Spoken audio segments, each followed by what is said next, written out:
In a world where hierarchy is written in blood and bows, our currency more valuable than gold, there exists a special kind of exile reserved for those who refuse to kneel. Talia had mastered this art of dignified resistance, carving out an existence at the very edges of pack territory where the trees grew wild and the rules grew thin. Her small house stood like a declaration of independence, weathered but unbroken, humble but wholly her own, a sanctuary built from salvaged dreams and stubborn determination. She was 26, and gloriously untethered. An Omega who had committed the cardinal sin of believing her worth wasn't determined by an Alpha's approval. The pack whispered about her choice to live alone, their voices carrying the particular cruelty reserved for women who dared imagine they could exist without masculine protection. They called her foolish, broken, tragically naive about the realities of a world designed to devour the unguarded. But in the quiet hours before dawn, when mist rose from the forest floor like ancient prayers, and the only sounds were her own breathing and the honest creak of floorboards beneath her feet, Talia knew they were wrong. Freedom tasted like morning coffee brewed exactly to her preference, like books read without permission, like the profound peace of answering to no one but herself.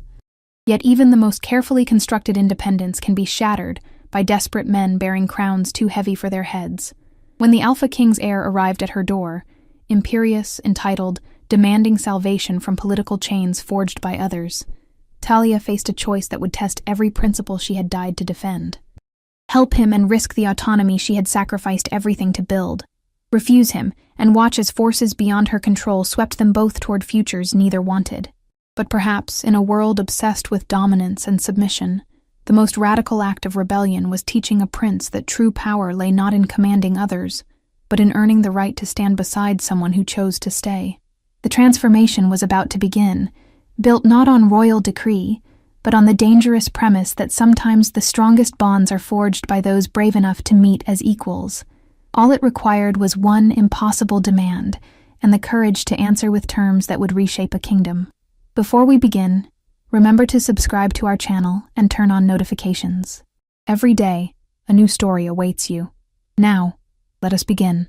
Talia was patching her roof when the future Alpha King arrived to destroy her peaceful evening. She heard his expensive boots on her makeshift porch before she saw him, the kind of arrogant stride that belonged to someone who'd never been kept waiting.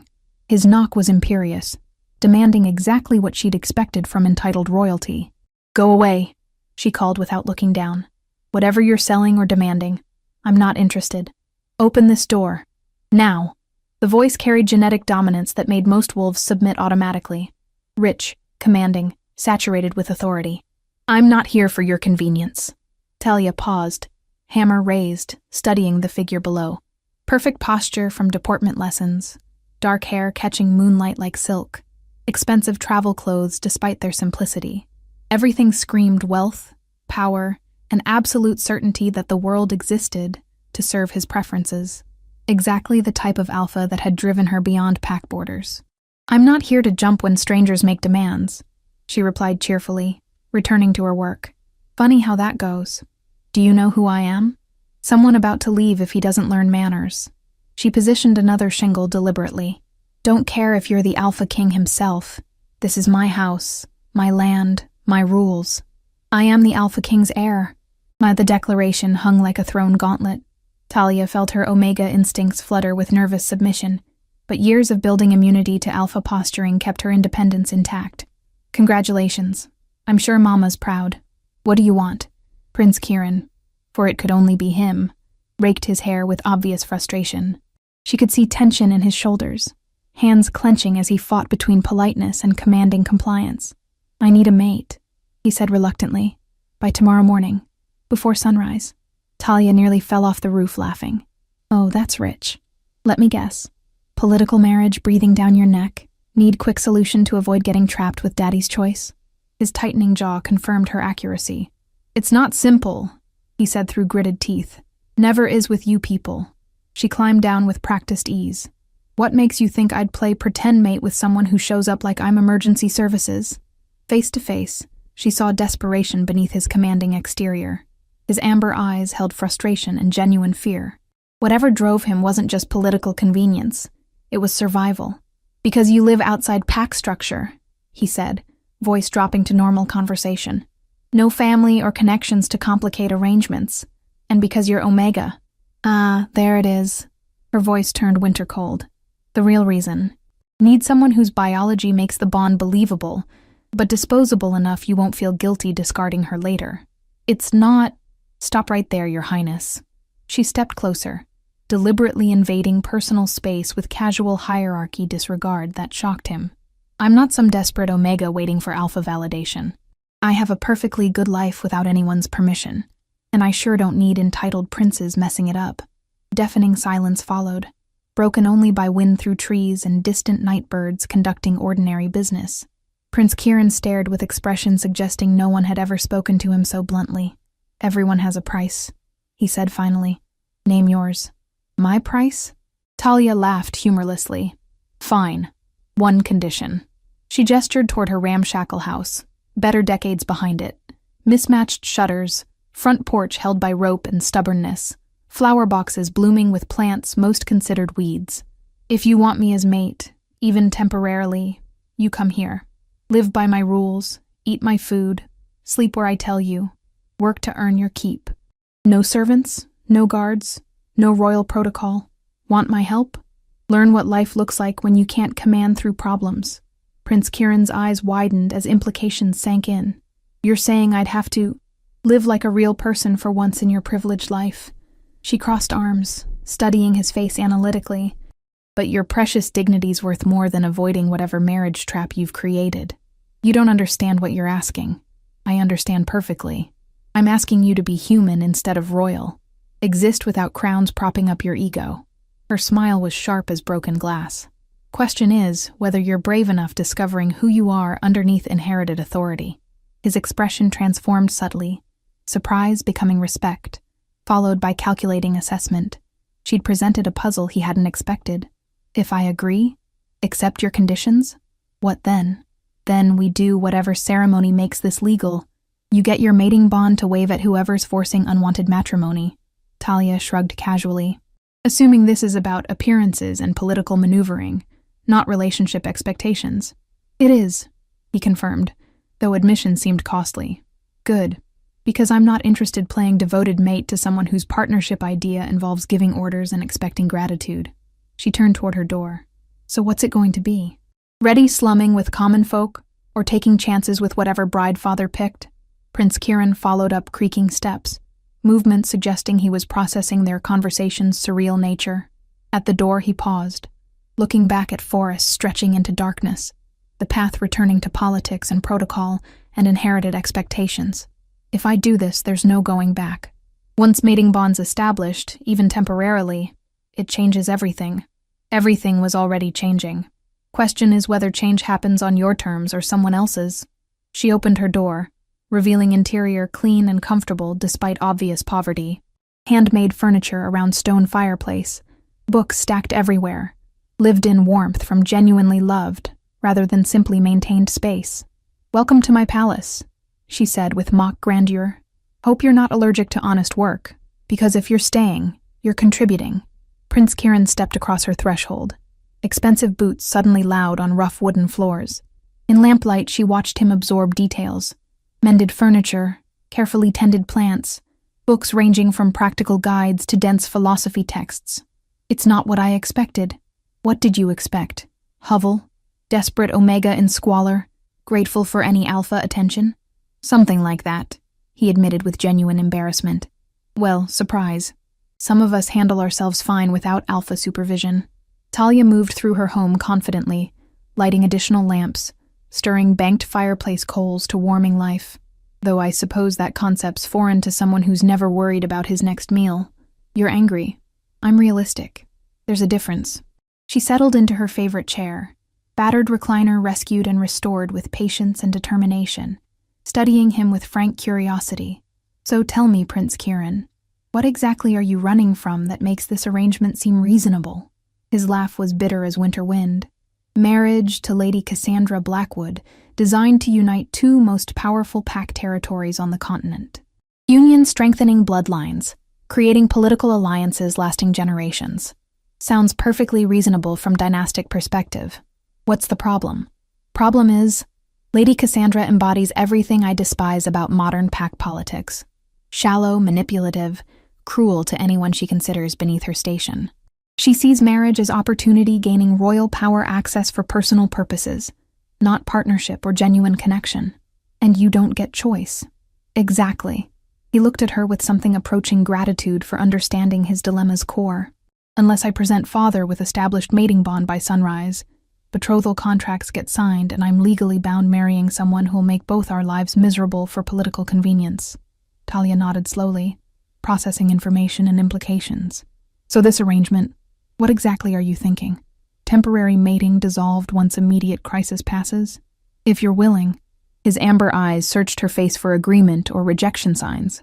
Bond would be real enough satisfying legal requirements and pack law, but without emotional attachment making separation complicated. What's in it for me beyond frustrating your father's political plan satisfaction? Prince Kieran was quiet for long moments, clearly considering his answer carefully. When he spoke, his voice carried sincerity that seemed to surprise them both. Protection. Legal connection to royal bloodline making you untouchable to anyone trying forcing you back into pack structure against your will. Official recognition as someone who matters, even choosing to continue living independently. The offer was more tempting than Talia wanted admitting. She'd spent years carefully maintaining autonomy, but there had been close calls. Pack officials questioning her right living outside their authority. Alphas thinking her independence invited domination attempts. Bureaucrats making life difficult simply because she didn't fit neat classification categories. Royal protection would eliminate those problems permanently. There's something else, Prince Kieran continued, voice dropping toward confession.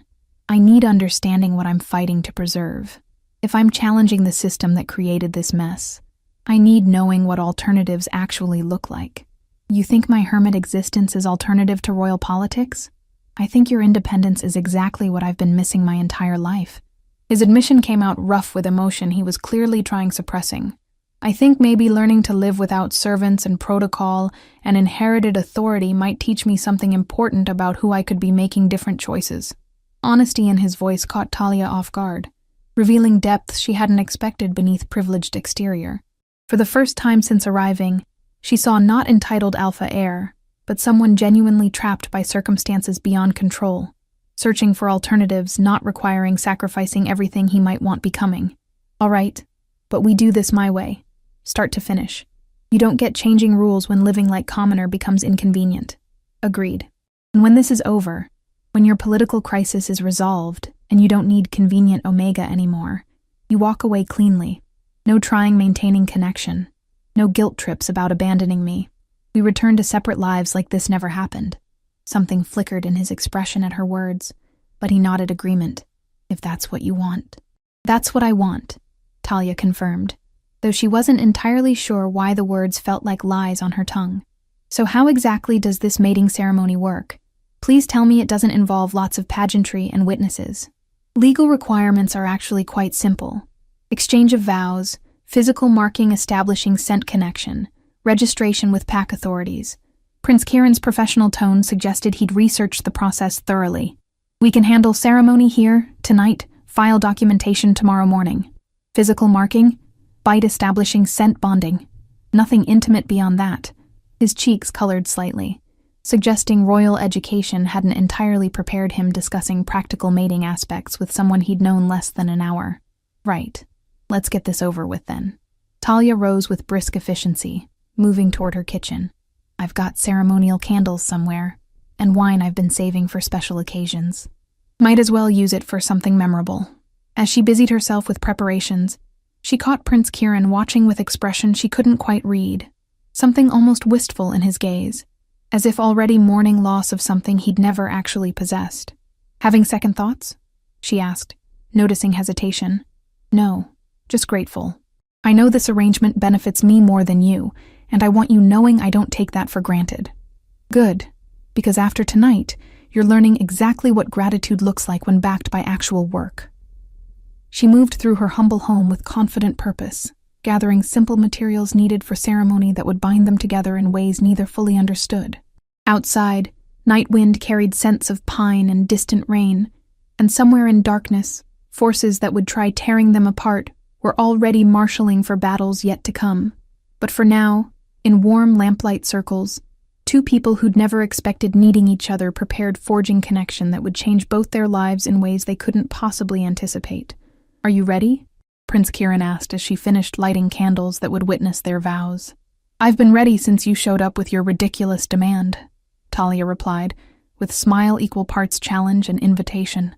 "Question is whether you're ready discovering what you've gotten yourself into."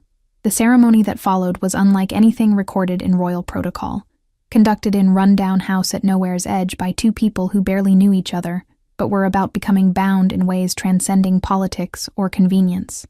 And as Prince Kieran spoke ancient words that would make them mates under pack law, as Talia felt his teeth graze her throat in marking that would tie their scents together for life, she realized her peaceful isolation was about becoming far more complicated than ever bargained for. But perhaps, she thought, as his warmth settled around her like promise she hadn't dared making herself, complicated wasn't necessarily unwelcome. The first indication that mating the Alpha King's heir would complicate her life beyond recognition came at dawn, when Talia woke to helicopters circling her house like mechanical vultures. She bolted upright, momentarily disoriented by unfamiliar warmth beside her. The previous evening crashed back. Impromptu ceremony, surprisingly gentle marking bite, the way Kieran had curled on her living room floor despite her couch offer, claiming alphas were designed sleeping between their mates and potential threats. Now he stood at her bedroom window, still wearing yesterday's expensive clothes, but looking somehow different in morning light. Less polished, more human. His presence in her private space should have felt intrusive, but instead seemed almost natural. "They found us," he said without turning around, voice carrying resigned acceptance. Faster than expected. Talia joined him at the window, taking in multiple aircraft maintaining formation over her property. Even from distance, she could make out royal insignia and serious armament suggesting this wasn't friendly social calling. "Your father?" Among others, probably half the royal council, Lady Blackwood's family representatives, whatever emergency response team handles political crises involving heir apparent. He finally looked at her, apology written in every expression line. "I'm sorry. I knew this would draw attention, but hoped we'd have more time establishing the bond before they tracked us. How did they find us so quickly?" "Royal security places tracking enchantments on immediate family members. I disabled mine yesterday afternoon, but apparently not thoroughly enough." His jaw tightened with frustration. "Or someone provided our location through other means." Outside, helicopters were landing in the small clearing behind her house, rotor wash sending her carefully tended garden into chaotic upheaval. Talia watched years of work being destroyed by casual indifference of those who'd never grown their own food, felt her temper spike accordingly. "They're landing in my vegetables," she said with dangerous calm. "Talia, they're landing in my vegetables." Each word came precisely enunciated, carrying fury that smart people learned recognizing and avoiding. "I spent 3 years building that garden. 3 years improving soil, selecting plants thriving in this climate, creating something beautiful and functional with my own hands." Kieran watched her face with growing alarm. "I'll have them compensate you for damage. Triple value for everything destroyed." "Compensate?" Talia turned to him with a smile that preceded truly spectacular temper displays. "You think this is about money? Then what? Get out," she said quietly. "Excuse me? Get out of my house. Right now. Before I do something violating our agreement terms." Kieran's expression shifted from confusion to understanding, as he registered her anger's depth. "Talia, I know this isn't what we planned, but our agreement was that if you wanted my cooperation, you'd live by my rules and respect my space." She gestured toward windows where uniformed figures deployed from aircraft with military precision. "Does this look like respecting my space? I didn't tell them to come, but you knew they would. You knew mating the Alpha King's heir would turn my quiet life into circus, and you did it anyway because your problems were more important than my peace." She moved toward her bedroom door with jerky, angry movements. "Well, congratulations, Your Highness. You've successfully avoided unwanted marriage by destroying everything I worked building here. Wait." The command in his voice was automatic, backed by generations of royal authority expecting instant obedience. Talia stopped walking, but when she turned back, her eyes blazed with defiance that no genetic programming could overcome. "Don't," she said with deadly softness. Don't you dare use that tone with me in my own house. We might be mated under pack law, but that doesn't make you my alpha, and it sure doesn't give you rights ordering me around. Silence was broken by boots on her front porch. Heavy, purposeful footsteps of people accustomed having doors opened, whether or not they were welcome. "Prince Kieran!" The voice calling through her walls carried authority, expecting immediate response. "By order of the Alpha King, you will present yourself immediately for escort back to the capital." "And there we have it," Talia said with bitter satisfaction. "Your real life has arrived collecting you. Hope you enjoyed your brief vacation among common folk." Before Kieran could respond, her front door exploded inward with crash, sending wood splinters flying across her carefully maintained living room. Armed figures in royal livery poured through the opening, weapons raised, expressions grim with professional competence, leaving no doubt about their willingness using force. "Nobody move." The command came from woman whose silver hair and military bearing marked her as someone high-ranking in royal security apparatus. "Prince Kieran, step away from the Omega and identify yourself." "I'm exactly where I choose being, Commander Walsh," Kieran replied calmly, moving to position himself between Talia and armed soldiers. "And I'm already identified since you obviously knew where finding me. Sir, with respect, you've been declared missing under potentially coercive circumstances. We're here ensuring your safety and returning you to protective custody." "Coercive circumstances?" Talia laughed, sound sharp enough cutting glass. "You think I kidnapped a prince? With what army?" Commander Walsh's attention shifted to her with cold assessment, measuring threat levels and vulnerability in single glance. "You're the Omega who performed unauthorized mating ceremony with throne heir. That makes you either very brave or very stupid." "I'm the Omega who agreed helping someone out of difficult situation," Talia corrected firmly. "And I'm the person whose house you just broke into without invitation or legal warrant. Royal security doesn't require warrants when investigating crown threats. Good thing I'm not threatening the crown, then.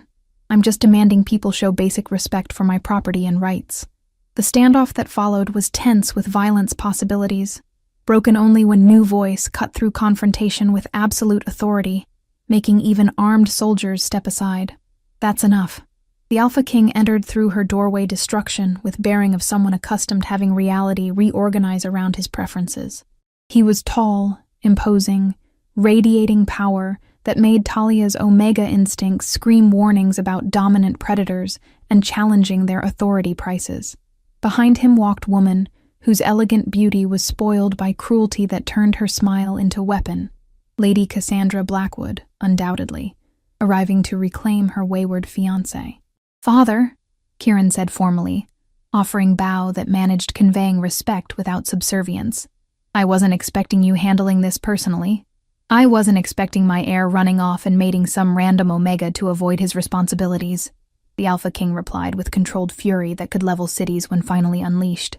"Yet here we are. Here we are indeed." Kieran's voice carried its own steel, suggesting royal authority ran both ways in this family. Though I'd hardly characterize fulfilling pack law regarding free choice in mating as running away from responsibility. "Free choice?" Lady Cassandra stepped forward with humorless laugh. "Don't be ridiculous, Kieran. You clearly coerced this poor creature into sham ceremony, avoiding honoring your existing commitments." Talia felt her temper, already strained past breaking by her home and garden destruction, finally snap completely. "Poor creature?" she repeated with dangerous calm.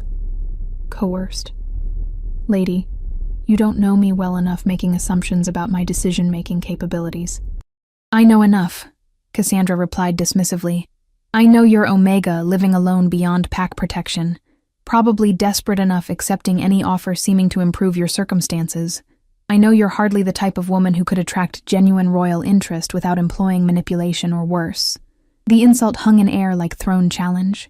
Around the room, armed soldiers tensed for potential violence, while their commanders watched carefully for signs the situation was about escalating beyond political theater into genuine bloodshed. It was Kieran who moved first, stepping forward with movements carrying fluid grace of someone born commanding and barely controlled rage of someone whose mate had just been insulted in her own home. "Lady Blackwood," he said with icy politeness, "you will apologize to my wife immediately, or you will remove yourself from her property before I remove you personally." The words "my wife" fell into charged silence like stones into still water. creating shock and recognition ripples spreading through assembled crowd. It was one thing learning about hasty mating ceremony through intelligence reports. Another entirely hearing heir apparent claim his Omega publicly, and with obvious sincerity. Wife? The Alpha King's voice carried dangerous undertones, suggesting conversation was about becoming significantly more serious. Kieran, what exactly have you done? What I should have done years ago, Kieran replied firmly. I chose mate who sees me as person rather than political asset. I chose someone who values honesty and independence over wealth and status. I chose someone who challenges me being better than I was raised being. He turned, looking at Talia with expression holding emotion depths she wasn't prepared examining too closely. And I chose someone who was brave enough helping stranger in trouble, even when helping him would complicate her own life beyond recognition. How touching, Cassandra said with acid sweetness. And when this little rebellion of yours is over, when reality sets in and you remember your duties to your bloodline, what happens to your brave little Omega then? That, Kieran said firmly, will be between me and my mate, not between me and someone whose opinion I've never valued.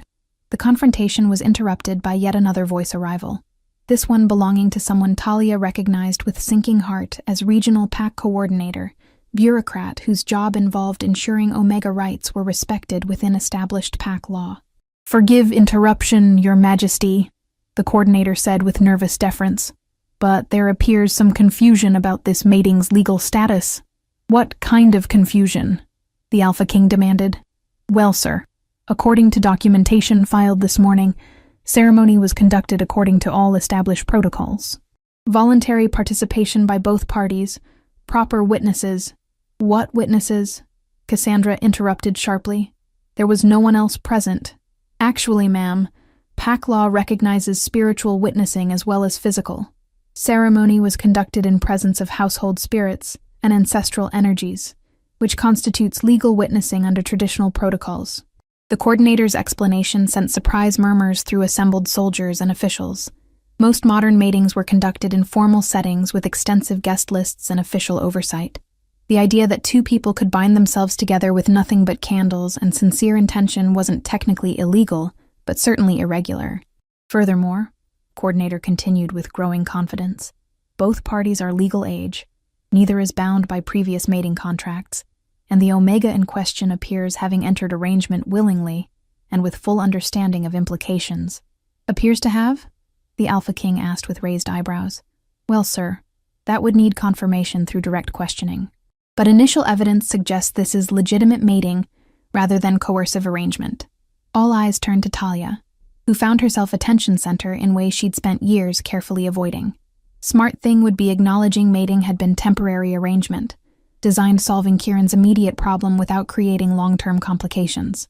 Sensible thing would be minimizing damage to her quiet life and extracting herself from royal politics as quickly as possible.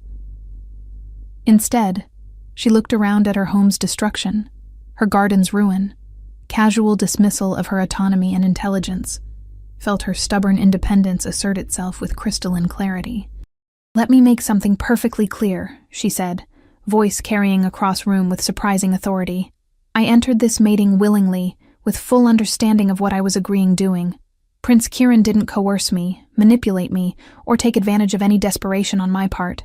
She paused, meeting Alpha King's eyes directly, ignoring way her Omega instinct screamed warnings about challenging such concentrated authority. I chose helping him because he asked respectfully, offered fair terms, and treated me like person capable making my own decisions. Her gaze shifted to Lady Cassandra with obvious disdain, which is apparently more consideration than some people are capable showing. And now? The Alpha King asked quietly. Now that you've seen what being connected to royal family actually means, are you still willing honoring this arrangement?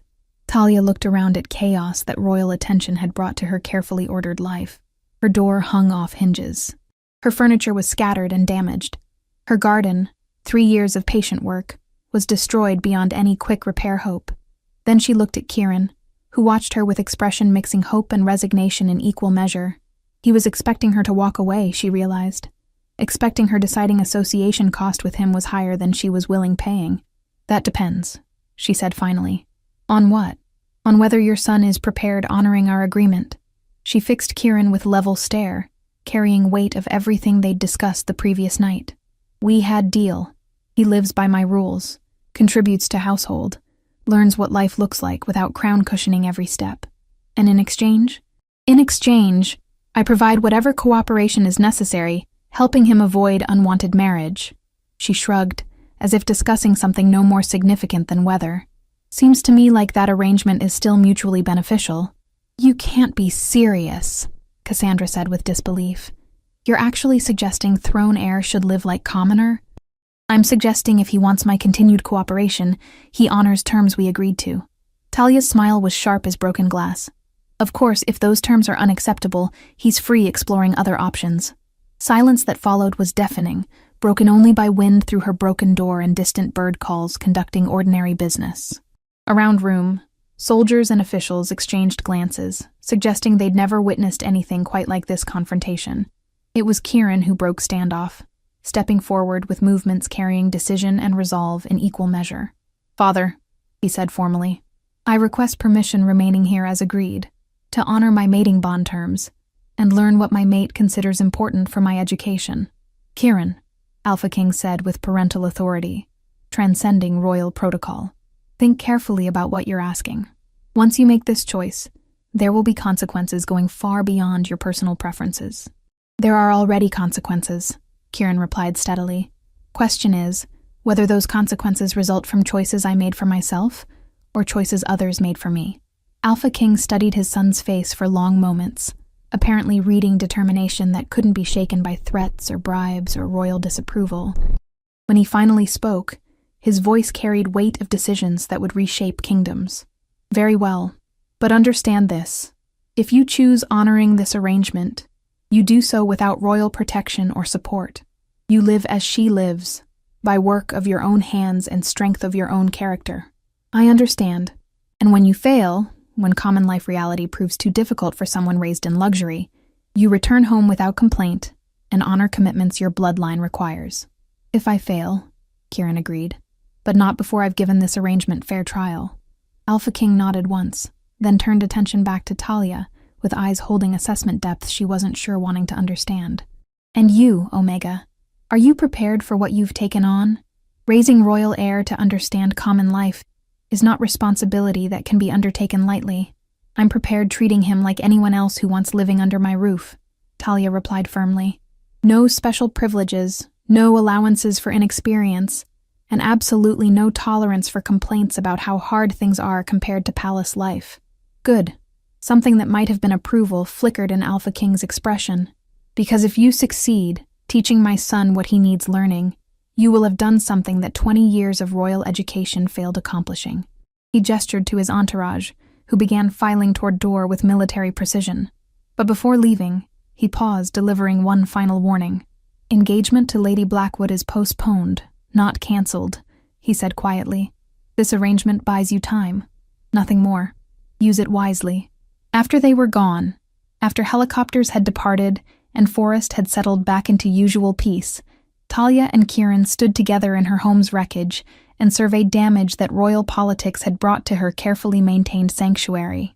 Well, she said finally, I hope you're handy with tools, because we've got lots of work ahead.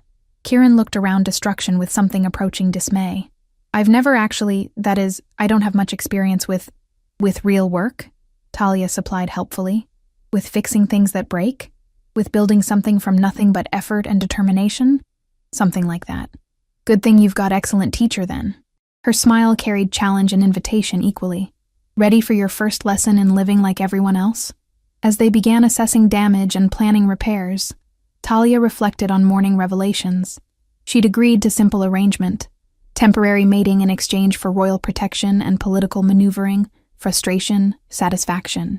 Instead, she'd found herself bound to someone whose presence was already changing her life in ways she couldn't have anticipated. And perhaps more surprisingly, she was discovering change wasn't necessarily unwelcome, even if it meant starting with destroyed house and garden that would take years restoring. Are you having second thoughts? Kieran asked, apparently reading something in her expression, suggesting doubt. I'm having realistic thoughts about how much work this will be, and whether you're actually tough enough handling it. I guess we'll find out together. Yes, Talia agreed, looking around at chaos that would become their shared project. I guess we will. 3 weeks into their arrangement, Talia discovered that teaching a royal heir to live like a commoner was significantly more complicated than she'd anticipated, and infinitely more rewarding than she'd dared hope. "You're holding the hammer wrong," she said for the 15th time that morning, watching Kieran struggle with what should have been a simple task of replacing damaged floorboards. "It's not a royal scepter. You don't need to grip it like you're afraid someone's going to snatch it away." Kieran paused in his work, sweat beading on his forehead, despite the cool autumn air flowing through their still damaged front door. His expensive clothes had been replaced by practical work gear she'd purchased in town, but he still moved with the careful precision of someone who'd never risked breaking a nail, let alone callousing his hands. Like this, he adjusted his grip according to her instructions, and this time when he swung, the nail went in straight instead of bending at an awkward angle. Better. Talia nodded approval from where she sat sorting through salvageable materials. "You're learning. Slowly, but you're learning." The past weeks had been a revelation for both of them. Kieran had approached every task with the same methodical intensity he probably brought to royal duties, systematic, thorough, and absolutely determined to master whatever challenge she presented. The problem was that real work didn't respond to royal authority or careful planning. It required intuition, adaptability, and the willingness to fail spectacularly before succeeding modestly. "Tell me again why we're not hiring professionals to handle the major repairs," he asked, pausing to examine a board that wasn't quite fitting properly. "I know you said something about doing it ourselves, but surely efficiency would dictate—" "Efficiency," Talia interrupted, "would dictate that you learn the difference between solving problems with money and solving them with skill. Anyone can hire someone else to fix their house. Not everyone can fix it themselves. And you think I need to be in the second category? I think you need to understand what it feels like when your effort is the only thing standing between you and sleeping under a leaky roof." She stood, brushing sawdust off her clothes, and moved to examine his work. "When you're king someday, you'll be making decisions that affect people whose entire lives depend on their own hands and backs. Maybe you should know what that feels like." Kieran was quiet for several minutes, working steadily at fitting the problematic board. When he finally got it seated properly, his smile of satisfaction was so genuine and unguarded that Talia felt something flutter in her chest she wasn't prepared to examine closely. "There's something addictive about this," he said, running his hands over the smooth surface of their completed work. "Seeing immediate results from effort. Knowing that what you've accomplished will be there tomorrow, useful and solid. Most people call that job satisfaction," Talia observed dryly. "I'm told it's quite common among those who work for living. Is that what this feels like for you? Satisfaction?" He looked around at their slowly improving home with something approaching wonder. Building something that's yours, maintaining it, making it better. Among other things. She settled back down with her sorting, but found herself watching him more than her materials. Over the weeks, she'd witnessed his gradual transformation from polished royal to someone approaching normal humanity. His hands were developing calluses, his movements becoming more natural, his conversation shifting from formal courtesy to actual communication. More unsettling, she was beginning to enjoy his company in ways that had nothing to do with their arranged agreement. "What are the other things?" he asked, apparently genuinely curious about her perspective. "Pride, I suppose. Independence. The knowledge that I can take care of myself, no matter what happens." She paused in her work, considering how to explain something that had always been instinctive to her. When you own your life completely, when your comfort and security depend on your own choices and efforts, there's a kind of freedom that people who've never had to worry about basic survival can't understand. And you think I need to understand it. I think you need to choose whether you want understanding it. Talia met his eyes directly, noting the way afternoon sunlight turned them almost golden. This arrangement was supposed to be temporary, remember? A few weeks of playing commoner before you go back to being royal heir, and I go back to my quiet life. Something shifted in his expression at her words, a tightening around his eyes that suggested the reminder wasn't entirely welcome. "Is that what you want?" he asked quietly. "To go back to quiet life when this is over?" The question hung between them like a challenge, carrying implications that made Talia's pulse quicken with possibilities she hadn't dared examining. The honest answer was that she wasn't sure anymore. The solitary existence that had once seemed perfect was beginning to feel empty in comparison to shared work, evening conversations, and the simple pleasure of having someone who appreciated her skills rather than dismissing them. But admitting that would mean acknowledging that their arrangement had become something neither of them had planned, something that might be worth preserving beyond political necessity. "I want," she said carefully, "to make sure we both understand what we're choosing, not just for the next few weeks, but for whatever comes after." Before Kieran could respond, the sound of approaching horses interrupted their conversation. Talia felt her stomach sink as she recognized the purposeful rhythm of official travel, not the casual pace of neighbors or merchants, but the determined advance of people conducting business. "Expecting visitors?" Kieran asked, though his tone suggested he already knew the answer. "No more than you are." Talia rose, brushing sawdust from her clothes and mentally preparing herself for whatever complication was about to arrive on her doorstep. The riders who emerged from the forest were dressed in the practical travel gear that marked them as royal messengers rather than military forces, but their presence still carried an undercurrent of authority that set Talia's nerves on edge. At their head rode a woman whose bearing marked her as someone accustomed to being obeyed without question. "Prince Kieran," the woman called out as she dismounted. "I bring word from the Alpha King." Kieran set down his hammer and moved to meet their visitors, his posture automatically shifting into something more formal despite his work clothes and calloused hands. "Lady Margaret, I wasn't expecting royal correspondence quite so soon. Circumstances have changed, Your Highness. The Alpha King requires your immediate return to the capital for consultation regarding the Blackwood situation." "What about the Blackwood situation?" Talia asked, stepping forward to join the conversation, despite the disapproving looks from the other messengers. Lady Margaret's attention shifted to her, with the kind of polite dismissal that suggested Omega concerns were not considered relevant to royal business. "Nothing that need concern you, miss. This is a matter of pack politics and diplomatic necessity. Since I'm the one who helped create this situation, I think it concerns me quite a bit," Talia replied firmly, ignoring the way Kieran tensed at her tone. "What's happened?" It was Kieran who answered, his voice carrying grim understanding. "Lady Cassandra has made some kind of move, something that requires immediate royal response to prevent larger political complications." Lady Margaret nodded reluctantly. "Lady Blackwood has formally appealed to the Continental Pack Council, claiming that Prince Kieran's hasty mating represents a breach of existing betrothal agreements and demanding either dissolution of the current bond or substantial compensation for damages to her family's political standing." "Can she do that?" Talia asked, though she suspected the answer would not be encouraging. "She can petition," Lady Margaret replied. "Whether the council will grant her appeal depends largely on how the royal family chooses to respond, which is why Prince Kieran's immediate presence is required for strategy consultations." "How immediate?" Kieran asked. "We're expected to depart within the hour, Your Highness." The Alpha King was quite specific about the urgency. Talia felt something cold settle in her stomach as the implications of the message became clear. Their weeks of building something together, of learning to work as partners, of discovering what they might become given time and space. All of it was about to be swept away by the same political forces that had brought them together in the first place. "Of course," she said quietly. "Royal duties call." Kieran turned to look at her, and she saw conflict written plainly across his features. "Talia, you should go," she interrupted, forcing her voice to remain steady. "This is exactly the kind of crisis you were trying to avoid by mating me in the first place. You can't ignore it. The arrangement was that we'd face these challenges together. The arrangement was that I'd provide temporary assistance to help you avoid unwanted marriage." She gestured toward their half-repaired house, the evidence of their shared work scattered around them. "I never agreed to become a political liability that complicates your ability to handle royal business." The silence that followed was broken only by the restless movement of horses and the quiet conversations of messengers preparing for rapid departure.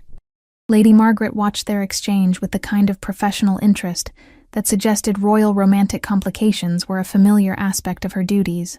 "Your Highness," she said gently, "we really must depart soon if we're to reach the capital by evening." Kieran nodded acknowledgement, but didn't move, his attention still fixed on Talia's face as if trying to memorize something he was about to lose. "This isn't how I wanted this to happen," he said quietly. "How did you want it to happen?" "I wanted time to figure out what we were building here before outside pressures forced decisions. I wanted to finish the house, to show you that I could be more than just royal heir looking for convenient solution to political problems." His admission hit her harder than she'd expected, carrying sincerity that made her chest tighten with emotions she wasn't prepared to handle. "Kieran, I wanted," he continued, stepping closer despite their audience, to ask you to consider making this arrangement permanent, because you wanted to, not because political necessity required it. The words hung between them like a bridge she wasn't sure she was brave enough to cross. Everything she'd told herself about temporary arrangements and clean separations was crumbling in the face of his obvious sincerity and her own growing recognition that she didn't want him to leave. "Your Highness," Lady Margaret said more firmly, "the Alpha King's summons was not a request." "I know." Kieran's eyes never left Talia's face. "Will you wait for me? Will you give me chance to handle this crisis and return to finish what we started?" Talia looked around at their partially completed work. Floorboards that still needed finishing, walls that required repair, a garden that would need complete reconstruction before spring planting, all of it representing weeks of shared effort and growing partnership that she wasn't ready to abandon. "I'll be here," she said simply. "This is my home. I'm not going anywhere." The relief that flooded his features was answer enough to questions she hadn't dared asking herself. Whatever was developing between them, it mattered to him in ways that transcended political convenience or temporary arrangements. "I'll come back," he promised. "Whatever the council demands, whatever compromises have to be made, I'll find a way to return. I'll be waiting." Kieran turned to Lady Margaret with expression that carried royal authority, despite his work clothes and calloused hands. "Give me 5 minutes to gather my things." As he disappeared into the house, Lady Margaret approached Talia with something approaching sympathy in her expression. "You've done something remarkable, you know. In 3 weeks, you've accomplished what years of royal education couldn't manage." "What's that?" "You've taught him to see value in things that can't be commanded or inherited." The older woman's smile held genuine warmth. "That's not a lesson many princes ever learn." "Will it be enough?" Talia asked. "When the political pressure starts mounting, when he's surrounded by people telling him that commoner mates are luxury he can't afford, will what he's learned here be enough to matter?" "That depends on how much he's willing to fight for it." Lady Margaret's gaze was steady and assessing. "And how much you're willing to fight for him." When Kieran emerged from the house, he carried a small traveling pack and wore the kind of determined expression that suggested he'd made decisions that wouldn't be easily unmade. He paused beside Talia, his hand reaching out to cup her cheek with gentleness that belied his obvious urgency. "Whatever happens in the capital, whatever they demand or threaten, remember that I chose this," he said quietly. "I chose you, not because I needed political solution, but because you showed me who I could be if I was brave enough to change." "Be careful," she replied, her hand covering his. "Don't let them convince you that what we've built here isn't real. It's the most real thing in my life." Their kiss was brief, but intense, carrying promises that neither was sure they'd be able to keep, but both were determined to try. When they separated, Kieran's eyes held depths of emotion that made her believe he truly would find a way to return. As the royal party departed, Talia stood in front of their half-repaired house and watched until the horses disappeared into forest shadows. Then she turned back to their unfinished work, picking up Kieran's abandoned hammer and considering the tasks that lay ahead. She had a house to finish, a garden to plan, and time to think carefully about what she wanted her future to look like. When Kieran returned, and she was choosing to believe he would return, she intended to be ready with answers to questions they'd both been too cautious to ask. The work of building something worth fighting for was just beginning. 3 days later, the knock on her door came at sunset, urgent and familiar. Talia opened it to find not royal messengers or political complications, but Kieran himself, looking exhausted but determined. "That was quick," she said, though her heart raced with relief she hadn't wanted to acknowledge. "Quicker than expected." He stepped inside, pulling her into embrace that felt like coming home. The council meeting turned out to be less complicated than anyone anticipated. "What happened?" Kieran's smile was sharp with satisfaction. Lady Cassandra overplayed her hand. Her appeal to the Continental Pack Council included some rather specific accusations about coercion and manipulation that required investigation. When council representatives interviewed both of us separately, her story fell apart under scrutiny. And it became clear that she was more interested in creating political chaos than in any genuine grievance about broken betrothal agreements. He settled into the chair that had become his usual spot, looking around at the work she'd continued in his absence. The council dismissed her appeal and suggested that the Blackwood family might want to reconsider their approach to future political negotiations. Talia felt tension she hadn't realized she'd been carrying finally release. So the crisis is over? The immediate crisis. But there will be others. His expression grew serious. There always are in royal life. The question is whether you're willing to face them as my partner rather than as temporary arrangement. She studied his face, noting the changes that 3 days in the capital had brought. He looked older, more serious, but also more certain of what he wanted. What exactly are you asking? I'm asking if you'll marry me, he said simply. Not for political convenience or temporary solutions, but because I love you and I want to build a life with you. Here? She asked, gesturing around at their simple home with its ongoing repairs and humble comforts. Wherever you want to be. I've discovered that home isn't a place. It's a person. And you're my person, Talia. She looked around at the evidence of their shared work. Floorboards they'd repaired together. Walls they'd patched. Space they'd transformed through effort and cooperation. Then she looked at Kieran, seeing not the royal heir who'd arrived desperate and demanding, but the man who'd learned to value partnership over privilege. Yes, she said simply. Though I should warn you that being married to me won't make your political life any simpler. Simple, Kieran replied, rising to gather her in his arms, is vastly overrated. Their kiss tasted like promises kept, and futures worth fighting for. Outside, night settled over forest and kingdom alike, but inside their carefully tended home, two people who'd found each other through necessity were choosing to stay together through love. And in the morning, there would be more work to do, floors to finish, gardens to plant, and a life to build that belonged entirely to them. 6 months later, the wedding was held not in the royal cathedral, but in the garden Talia had rebuilt behind their completed house.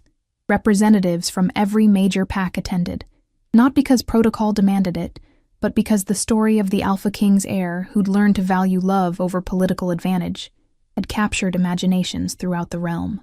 Queen Talia, for that was her official title now, though she still insisted most people simply call her by name, stood beside her husband as he addressed their assembled guests with words that would reshape expectations about royal leadership for generations to come. Today, King Kieran said, his voice carrying across the gathering with quiet authority, we celebrate not just a marriage, but a different way of understanding what it means to serve others.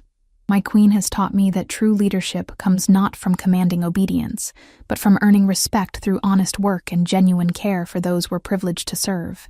In the audience, Talia could see faces that reflected the changes their partnership had brought to the kingdom. Omega representatives who no longer needed to fear being dismissed or ignored in political discussions. Common-born advisors whose practical experience was valued alongside noble birth and formal education.